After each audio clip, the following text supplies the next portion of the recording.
আমাদের ভালো লাগাতে সকলকে অনেক অনেক অনেক স্বাগত জানিয়ে আমার আজকের গল্প আরম্ভ করছি। আজকের গল্প সুখী দাম্পত্য। গল্পটি তাহলে শুরু করি। যত দিন এগোচ্ছে মনে হচ্ছে আমার আর পুলকেশের ডিভোর্স ছাড়া ভালো থাকার আর কোনো অপশন নেই। জানি ওকে ছাড়া ভালো থাকা প্রায় অসম্ভব, কিন্তু আমাদের সম্পর্কটা যেন বোঝার মতো চেপে বসেছে। দুজনেই ভীষণ ক্লান্ত আমরা। নিয়ম মাফিক একঘেয়ে জীবনে মনে হয় যেন যন্ত্রের মতো কাটিয়ে চলেছি এক একটা দিন। আমি অফিস ঘর সামলাতে সামলাতে হাঁপিয়ে পড়েছি। বসের মুখ ঝামটা চোখ রাঙানি শুনে যতটুকু উপার্জন করি পুরোটাই সংসারের জন্য খরচ করি। তারপরেও আমার জন্মদিনটা অবধি পুলকেশ মনে রাখতে পারে না।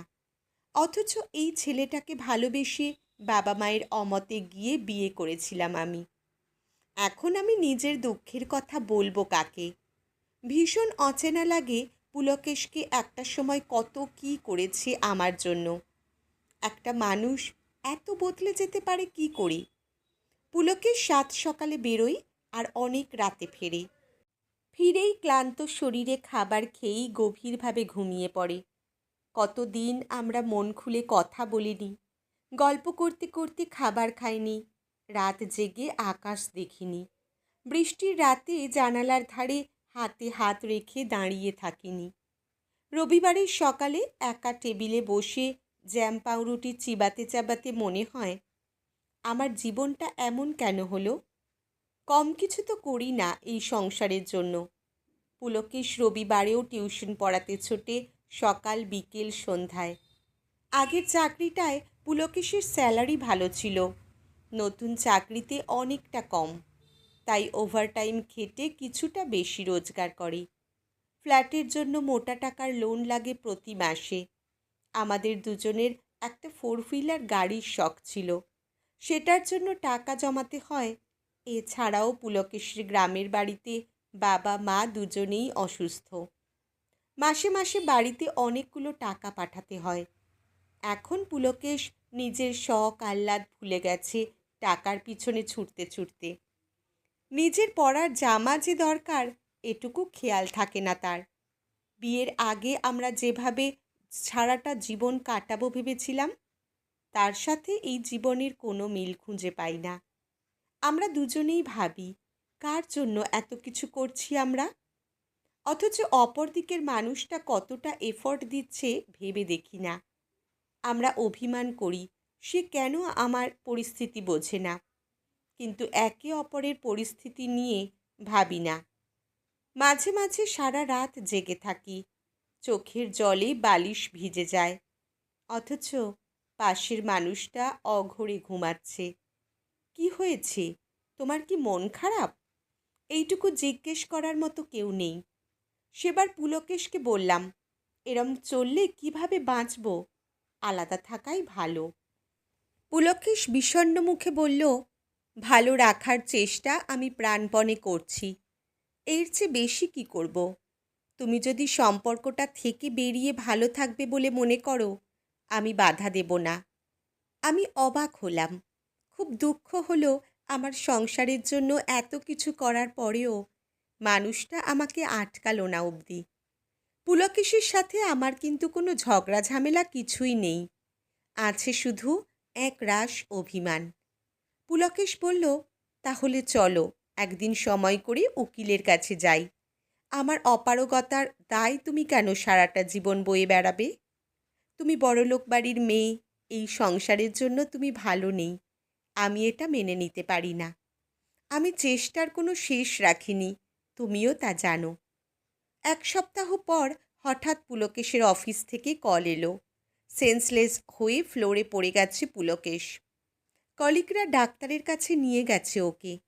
তড়িঘড়ি করে ডাক্তারের কাছে যেতে ডাক্তার বললেন, প্রেশার লো, একেবারে ঠিকমতো খাওয়া দাওয়া করেন না উনি। আপনি কেন খেয়াল রাখেন না? আমি তো করে বললাম, আমি তো খাবার পাঠিয়ে দিই রোজ। বললেন, সে খাবার সঠিক সময়ে খায় নাকি খোঁজ নেন কি? আপনারা স্বামী স্ত্রী, একে অপরের তো দেখে রাখতে হবে। আমি লজ্জায় বলতে পারলাম না। ব্যস্ততার বার দুয়েক ফোন ধরেনি বলে আমি আর খেয়েছে কিনা জিজ্ঞেস করি না। আমার মনে এটাও হয়েছিল যে ও তো আমি খেয়েছি কিনা খোঁজ নেয় না, তাহলে আমি কেন? সত্যি বড় স্বার্থপরের মতো কাজ করে ফেলেছি। ডাক্তারবাবু বললেন, এই অবস্থাতে এত স্ট্রেস নিলে চলবে না। ওর কলিগদের মুখে যা শুনলাম তাতে মনে হলো আপনার স্বামীর কয়েকদিন ছুটি নিয়ে কোথাও থেকে ঘুরে আসা উচিত। অফিসের বস কাজের জন্য পুলকেশকে খুব ভালোবাসেন। বললেন, যাও দুটিতে ঘুরে এসো কটা দিন। এই কদিন পুলকেশ তোমার ছুটি। বাড়িতে এসেই পুলকেশ বলল, কোথাও যাওয়ার দরকার নেই, এই কদিন বাড়িতে থেকে রেস্ট নিই। ঘুরতে গেলে অনেকগুলো টাকা খরচ। বললাম, খরচ নিয়ে তোমাকে ভাবতে হবে না। পরের দিন ব্যাগ গুছিয়ে দুজনে বেরিয়ে পড়লাম। ট্রেনে করে ক্যানিং পৌঁছে উঠে পড়লাম ছোট্ট একটা নৌকায়। সে নৌকার যাত্রী কেবল আমরা দুজন। মাঝির সাথে গল্প করতে করতে জানতে পারলাম তার বাড়ি সুন্দরবনের ছোট্ট একটা গ্রামে। বললাম, এরম একটা গ্রামে নিরিবিলি জঙ্গলের কাছাকাছি যেখানে থাকার জায়গা আছে, নিয়ে চলো আমাদের। মাঝি হেসে বলল, তাহলে আমাদের গ্রামে চলেন। আমাদের গ্রাম কিন্তু দূরে, 6 ঘন্টা সময় লাগবে যেতে। পুলকেশ বলল, থাকার জায়গা? মাঝি বলল, আমার বাড়িতে থাকতে পারেন, যদিও আমার মাটির ঘর। আচ্ছা ঠিক আছে, আমার এক বন্ধুর পাকা বাড়ি আছে, সেখানে না হয় আপনাদের থাকার ব্যবস্থা করে দেব। আমি আপনাদের নৌকায় সব ঘুরিয়ে দেখাবো। আমি বললাম, বেশ, তাহলে তাই চলো। সন্ধ্যা হয়েছে। টিমটিম করে হ্যারিকেন জ্বলছে নৌকোর মেঝেতে। চারিদিকে সারি সারি বুনো গাছের জঙ্গল, পাখিদের কিচিরমিচির শোনা যাচ্ছে। আমি পুলকেশের কাঁধে মাথা রেখে বসে আছি। পুলকেশ আমার হাত শক্ত করে চেপে ধরে আছে। আমরা দুজন কালো ঢেউ আর শান্ত প্রকৃতি তাড়িয়ে তাড়িয়ে উপভোগ করছি। এই যে পরম শান্তি। মাঝি ডেকে বলল, বাবু মাছ ভাজা খাবেন? পুলকেশ বলল, হ্যাঁ ভাজো। বলল, আচ্ছা তোমার নাম কি? আজ্ঞে ভোলা। তোমার বাড়িতে কে কে আছে? বউ আর 3 বছরের এক মেয়ে। সেদিন পুলকেশ মাছের কাঁটা বেছে দিল আমাকে, ঠিক আগের মতো করে। আমি আবার যেন একটু একটু করে আগের পুলকেশকে খুঁজে পাচ্ছি। অনেক রাতে ঘাটে পৌঁছলো আমাদের নৌকো। কূপকূপে অন্ধকারে দেখি ঘাটের কাছে ল্যাম্প নিয়ে কে দাঁড়িয়ে। বললাম, ওটা কে? ভোলা মাঝি একগাল হেসে বলল, কে আবার হবে, আমার বউ। এত রাতে এই অন্ধকারে একা এসেছে? ভোলা বলল, বারণ করি বাবু, শোনে না। ঘাটে নৌকো বেঁধে নামতেই এগিয়ে এলো ভোলার বউ। ভোলা বলল, বাড়িতে অতিথি এসেছে বউ, রান্না বসাবি চল। ভোলার বউ ভোলার হাতের সব ব্যাগ নিয়ে, নিজের শাড়ির আঁচল নিয়ে ভোলার কপালের বিন্দু বিন্দু ঘাপ মুছিয়ে দিয়ে বলল, সেই সকালে বের হয়েছ, চিনতেই আমার গলা দিয়ে ভাত নামেনি। ভাবছি তোমার শরীরটা যদি খারাপ হয়। দুপুরে খেয়েছো কিছু? ভোলা বলল, হ্যাঁ রে খেয়েছি, চল এখন ঘরে চল। ভোলার বউ বলল, আসেন বাবু, আসেন দিদিমণি। নদীর ঘাট থেকে কিছুটা দূরে ভোলার বাড়ি। মাটির ঘরের খুঁটি হেলে গেছে। চালের ঘর ও কালো হয়েছে বৃষ্টিতে পচে। আলোয় দেখলাম ভোলার বউয়ের পরনের শাড়িটা ছেঁড়া, খালি পা, কিন্তু মুখে দুঃখের চিহ্ন মাত্র নেই। হাসি লেগে আছে সব সময়। ভোলার ছোট মেয়েটা দৌড়ে এসে বলল, বাবা তুমি ঠিক আছো? ভোলা বলল, তোরা মা মেয়ে মিলে শুধু আমায় নিয়েই চিন্তা করেই যা। ব্যাগ থেকে একটা চকোলেট এগিয়ে দিলাম ভোলার মেয়ের দিকে। সেটা পেয়ে সে খুব খুশি। ভোলা বলল, বিশ্রাম নেন, আপনাদের থাকার ব্যবস্থা করে আসি। পুলকেশ বলল, তোমাদের যদি অসুবিধা না থাকে তোমাদের ঘরেই থাকবো আমরা। ভোলা বলল, বাবু কষ্ট হবে আপনাদের। বললাম, একটুও কষ্ট হবে না। ভোলার বউ দেখলাম অন্ধকার থেকেই জ্বালানি এনে জড়ো করল উনুনের সামনে। তারপর ভাতের হাঁড়ি বসিয়ে দিল। ভোলা আলু পেঁয়াজ কাটতে লাগলো উনুনের পাশে বসে। দুজনে মিলে গল্প করতে করতে রান্না চলতে লাগলো। আমরা ঘরে একটু ফ্রেশ হয়ে এসে বসলাম বাইরে। পাশে বসে ভোলার মেয়ে পড়ছে ONE 1 TWO 2। ভোলার ঘর বারান্দা সুন্দর করে নিকোনো, তাতে আবার আলপনা দেওয়া, খড়ের চালে কুমড়ো গাছ, দূরে সমুদ্রের গর্জন আর উনুনের আগুনের লেলিহান শিখা।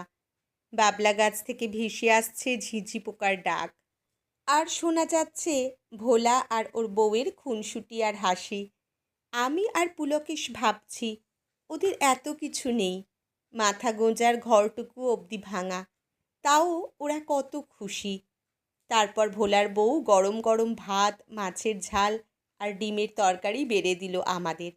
আমরা তৃপ্তি করে খেলাম।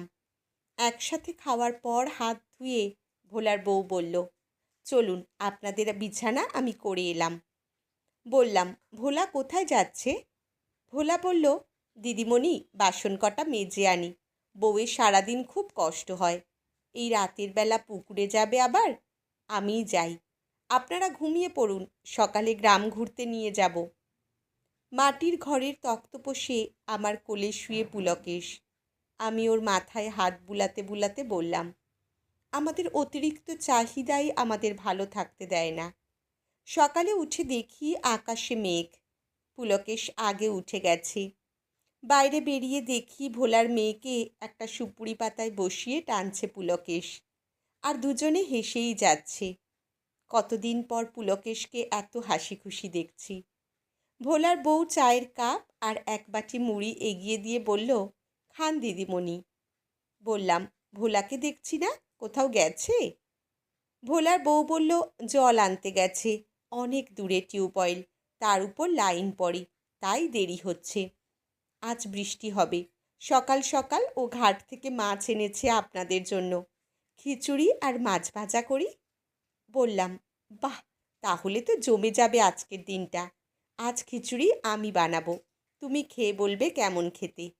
ভোলার বউ বলল, আপনারা বেড়াতে এসে রান্না করে খাবেন, তা হয় দিদিমণি? বললাম, খুব হয়। ততক্ষণে দেখলাম ভোলার মেয়ে আর পুলকেশ কোথা থেকে ছোট ছোট আম কুড়িয়ে এনে ছাল ছাড়িয়ে নুন লঙ্কা দিয়ে মাখছে। বললাম, দেখেই জিভে জল আসছে, আমাকেও দিও। দুপুরে আমার হাতের খিচুড়ি খেয়ে সবাই খুব তারিফ করেছে। পুলকেশ অবধি বলেছে, এ স্বাদের তুলনা নেই। দুপুরে বৃষ্টি পড়ছে, সবাই বিশ্রাম করছে। ভোলার মাটির ঘরের জানালা বলতে মাটির মধ্যে কয়েকটা কাঠ গোঁজা, তার ফাঁক দিয়েই আমি আর পুলকেশ বৃষ্টি দেখছি। বৃষ্টির জলে সাদা কাগজ ফুলগুলো ভিজে নুইয়ে পড়েছে, চারিদিকে সবুজ আর সবুজ। পুলকেশ আমাকে কাছে টেনে নিয়ে জড়িয়ে ধরল, দুজনে চোখে জল। এই ভোলার পরিবার আমাদের ভুলগুলো চোখে আঙুল দিয়ে দেখিয়ে দিয়েছে। দুটো সুন্দর দিন কাটিয়ে আমাদের ফেরার পালা। ভোলার মেয়ে পুলকেশের কোলে, বাচ্চাটা কাঁদছে, আমাদের সে সব কিছুতেই যেতে দেবে না। আমরা ওকে কথা দিলাম আবার আসব। অবাক হয়ে দেখলাম ভোলার বউয়ের চোখেও জল। সত্যি কত তাড়াতাড়ি ওরা মানুষকে আপন করে নিতে পারে। ভোলার বউকে জড়িয়ে ধরে বললাম, তুমি খুব ভালো গো, এমন মন কতজনের হয়। কিছু টাকা ভোলার বউয়ের হাতে দিয়ে বললাম, নিজের জন্য কয়েকটা ভালো শাড়ি আর মেয়ে আর বরের জন্য নতুন পোশাক কিনবে, কেমন? সে তো টাকা কিছুতেই নেবে না। আমি জোর করেই দিলাম হাতে গুঁজে। ফেরার সময় মনটা খারাপ হয়ে গেল। আমাদের দূর থেকে হাত নাড়িয়ে বিদায় জানাচ্ছে ভোলার বউ আর মেয়ে। আমার চোখের সামনে ভেসে উঠছে ভোলার বাড়ি, গ্রামের পরিবেশ, মেলায় ভোলার কিনে দেওয়া কাঁচের চুড়ি পেয়ে ভোলার বউয়ের খুশি মাখা মুখটা।